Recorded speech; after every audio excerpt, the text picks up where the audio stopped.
सरकार के लोकप्रिय गृह मंत्री श्री अमित शाह जी कल 7:45 संध्या 7:45 पर पटना एयरपोर्ट पर दिल्ली से आ रहे हैं और वहां से सीधे भारतीय जनता पार्टी कार्यालय आएंगे। 8 बजे से लेकर 9:30 बजे रात्रि तक अटल सभागार में बिहार के सभी भारतीय जनता पार्टी के सांसद, विधायक, विधान पार्षद और पार्टी के प्रमुख पदाधिकारियों के साथ उनकी बैठक 9:30 बजे रात्रि तक चलेगी। उसके बाद जो बिहार के प्रमुख नेता हैं, केंद्र सरकार के मंत्री, जो हमारी कोर कमेटी है, उस कोर कमेटी की बैठक रात्रि में करीब 10:30 बजे से 11 बजे रात तक चलेगी। दूसरे दिन 30 तारीख को माननीय गृह मंत्री बापू सभागार में करीब 7,000 सहकारिता आंदोलन से जुड़े हुए लोग, कोऑपरेटिव के लोगों को संबोधित करेंगे और जो पैक्स के लिए उनका सोच है कि पूरे देश के अंदर सहकारिता के माध्यम से, कोऑपरेटिव के माध्यम से लोगों को रोजगार मिले और लोगों की सहभागिता केंद्र और बिहार प्रदेश की योजनाओं में हो, तो उसके लिए उन्होंने जो सोचा है उस मसौदा को भी पैक्स के लोगों के साथ, कोऑपरेटिव के लोगों को बताएंगे और उसके बाद वहीं से सीधा पटना एयरपोर्ट जाएंगे। पटना एयरपोर्ट से वो गोपालगंज प्रस्थान करेंगे। गोपालगंज के न्यू पुलिस लाइन में एक विशाल जनसभा को संबोधित करेंगे और विशाल जनसभा को संबोधित करने के बाद माननीय गृह मंत्री पटना आएंगे। पटना में एक एनडीए का महत्वपूर्ण, एनडीए के शीर्षस्थ नेताओं का एक महत्वपूर्ण बैठक होगा और ये बैठक मुख्यमंत्री सभा कक्ष में होगा और फिर वहीं से माननीय गृह मंत्री जी दिल्ली के लिए प्रस्थान करेंगे। तो ये 2 दिवसीय दौरा माननीय गृह मंत्री जी का है।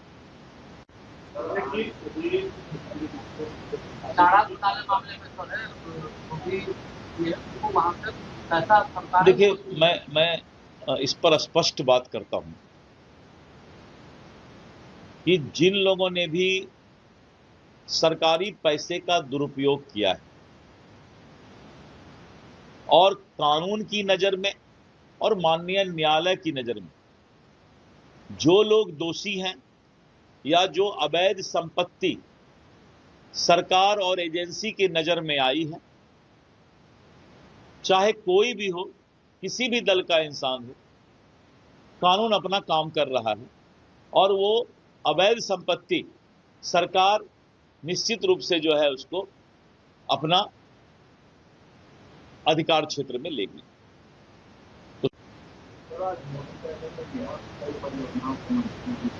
तो मैंने विशेष रूप से आप लोगों को आज यहां आमंत्रित किया है कि माननीय लोकप्रिय प्रधानमंत्री श्री नरेंद्र मोदी जी ने, आपको याद होगा कि जब कोसी और नेपाल से पूरा दरभंगा क्षेत्र, मिथिला क्षेत्र से लेकर और सिल्लीगुड़ी यानी अररिया, किशनगंज, पूर्णिया, कटिहार और वहां से जब बढ़ते हैं तो पूरा झंझारपुर, मधुबनी, सुपौल, दरभंगा, सीतामढ़ी, ये जो पूरा कोसी और मेची का इलाका है, प्रत्येक वर्ष बाढ़ से त्राहित रहता है और उसका असर जो है सहरसा और सहरसा से आगे बढ़ के खगड़िया तक भी आता है, सहरसा, मधेपुरा, खगड़िया तक भी आता है। यानी पूरा उत्तर बिहार इस बाढ़ के प्रकोप से बहुत दिनों से किसानों का जो अनाज है, उपज है, वो तो क्षति होता ही है, जान माल की भी क्षति होती है। भारत सरकार ने बहुत बड़ा फैसला लिया है और उस फैसला में आपको मालूम है कि कोसी मेची को लिंक करके उस पानी का उपयोग सिंचाई में हो और बाढ़ के समय उस पानी को डाइवर्ट किया जा सके, तो कोसी को और मेची को, इस परियोजना को जो है लिंक करने के लिए भारत सरकार ने 6,282 करोड़ रुपया का एक परियोजना तैयार किया था और आज कैबिनेट ने, भारत सरकार के कैबिनेट ने 3652 करोड़ 3,652 करोड़ रुपया आज भारत सरकार ने इसको मंजूरी दे दी है और इस काम को 2029 तक पूरा किया जाएगा, जिसकी सूचना अश्विनी वैष्णव जी ने कैबिनेट के बैठक के बाद दिया है। ये कोसी मेची अंतरराज्यीय लिंक परियोजना को प्रधानमंत्री कृषि सिंचाई योजना एवं त्वरित सिंचाई लाभ कार्यक्रम के अंतर्गत शामिल करने को भी मंजूरी दी गई है। मौजूदा जो पूर्वी कोसी मुख्य नहर का वो 41.30 किलोमीटर, करीब 41 किलोमीटर तक पुनर्निर्माण और 117 किलोमीटर मेची नदी का विस्तार करना। ये मेची नदी एकदम नेपाल के बॉर्डर इलाके में सभी हमारे जिला में त्राहिमाम करता है बाढ़ के समय, तो उसको सिंचाई का भी उपयोग किया जाएगा। और उसके साथ साथ बिहार के अररिया, पूर्णिया, किशनगंज और कटिहार जिले में खरीफ मौसम में भी करीब 2,10,516 हेक्टेयर के क्षेत्र में अतिरिक्त सिंचाई की सुविधा भी इस योजना के बाद बिहार को मिल पाएगा। तो इतना बड़ा 2,10,516 हेक्टेयर किसानों के भूमि को, जमीन को सिंचाई का सुविधा मिलेगा, तो यहाँ का हमारा किसान खुशहाल होगा और किसान जो कल्याण योजना है भारत सरकार का, उसमें लाभ मिलेगा। और इसके साथ साथ एक जो बहुत बड़ा आज भारत सरकार का कैबिनेट ने फैसला लिया है कि पटना आरा सासाराम 4 लेन कॉरिडोर,